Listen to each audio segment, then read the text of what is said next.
Početkom 19. veka, zamislite ovo, Napoleon Bonaparte je izgledao apsolutno nepobedivo.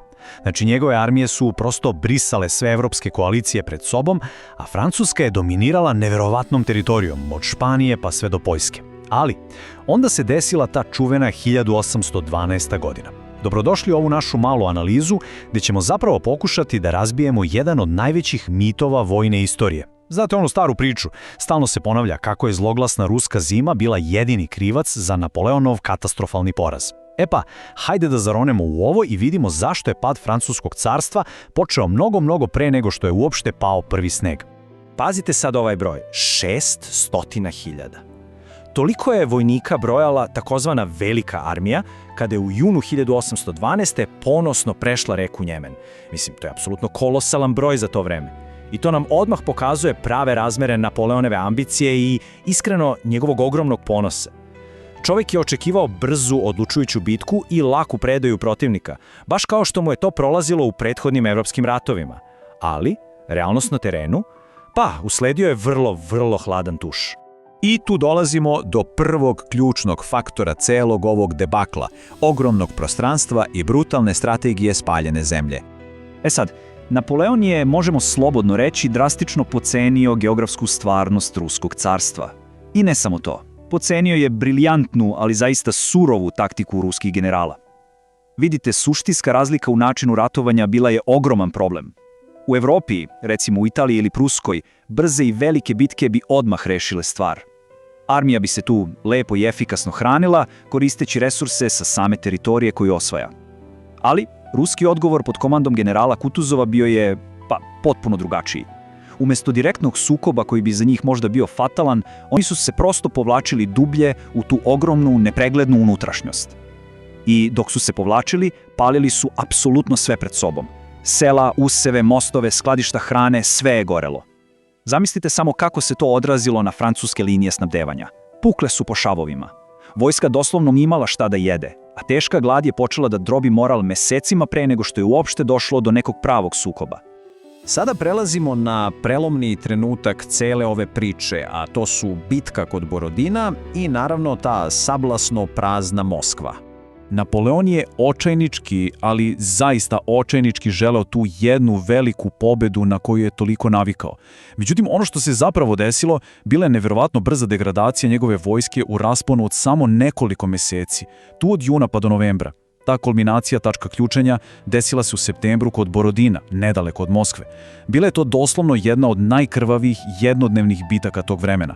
Francuzi jesu na kraju uspeli da potisnu Ruse i zauzmu položaje, to stoji. Ali, i ovo je apsolutno ključna stvar, ruska armija nije uništena. Kutuzov je nekako uspio da organizovano izvuče preostale trupe i sačuva glavninu vojske. Napoleon jednostavno nije dobio tu totalnu destrukciju neprijatelja o kojoj je sanjao, a rat se nastavio. I šta sad? Posle Borodina logično očekivanje je bilo, u redu, pad Moskve znači i brze pregovore sa ruskim carem Aleksandrom I i naravno mir. Ali, umjesto trijumfa, Napoleon upada u pravu pravcatu moskovsku zamku. Kada su Francuzi ušli u grad, dočekao ih je bukvalno grad duhova, Moskva je bila prazna. A onda ubrzo izbijaju masovni, jezivi požari koji gutaju ogromne delove grada. Napoleon ostaje usred pepela, bez skloništa, bez ikakvih zaliha. Možete li samo da zamislite taj neverovatan psihološki udarac? Čovek sedi zarobljen stotinama kilometara duboko u neprijateljskoj teritoriji i čeka neku mirovnu ponudu koja nikada nije stigla. Car Aleksandar je tvrdoglavo odbijao apsolutno sve pregovore. I tek tada, nakon svih ovih događaja, na scenu stupa onaj dobro poznati horor, zima i potpuni, apsolutni slom armije. Posle onog predugog, potpuno besmislenog čekanja u Moskvi, u oktobru konačno stiže naređenje za povlačenje. I tu zapravo kreće prava noćna mora. Ajde da vidimo kako se taj haos odvijao. Prvo, vreme. Temperature odjednom padaju u debeli minus. Drugo, logistika. Trupe apsolutno nisu bile spremne, nemaju zimsku odeću, hrane nema nigde, a hiljade i hiljade konja se prosto smrzava na putu. A bez konja, ne možete da vučete ni artiljeriju, ni ono malo dragocene hrane što je ostalo. I na kraju, tu je borba. Te izgladnele polusmrznute kolone u povlačenju su pod konstantnim, nemilosrdnim napadima ruskih trupa i besnih kozaka. Taj pakao je kulminirao u novembru na onom čuvenom prelazu preko reke Berezine, mestu gde su gubici bili toliko nestvarno ogromni da je to postalo večni simbol ove katastrofe. Ali čekajte, ima tu još jedna stvar, jedna strukturna mana koja se jako često preskače.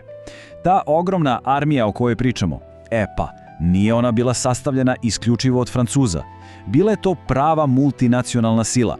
U njoj su bili i Poljaci, Nemci, Italijani, Holanđani i mnogi drugi. I logično, kada su krenuli mraz i stravična glad, kada je preživljavanje postalo lutrija, motivacija i lojalnost su se potpuno raspali.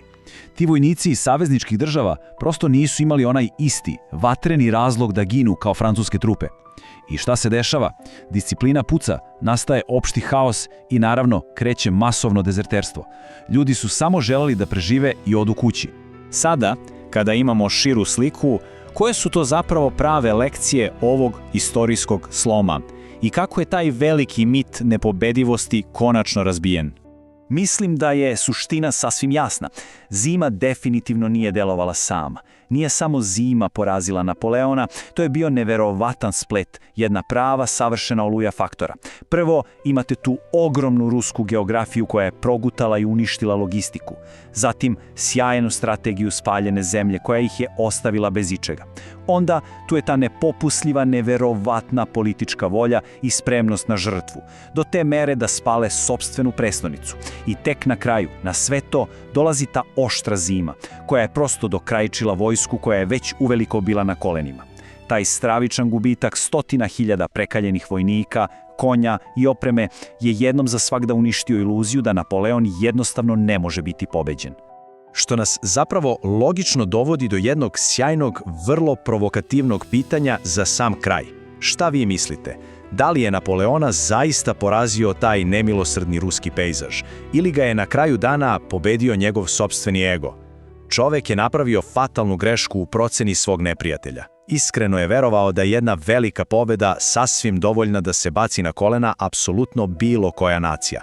Kampanja iz te 1812. godine pokazala baš suprotno, da se zemlja i narod spremni na potpunu žrtvu ne mogu tek tako slomiti. Ovaj neverovatni vojni fijasko je direktno ohrabrio i inspirisao nove evropske koalicije, što je na kraju vodilo pravo do njegovog konačnog pada i abdikacije 1814. godine. Nadamo se da vam je ova naša analiza pomogla da malo bolje sagledate koliko je zapravo duboka i složena bila jedna od najvećih vojnih katastrofa u istoriji. Hvala vam što ste pratili.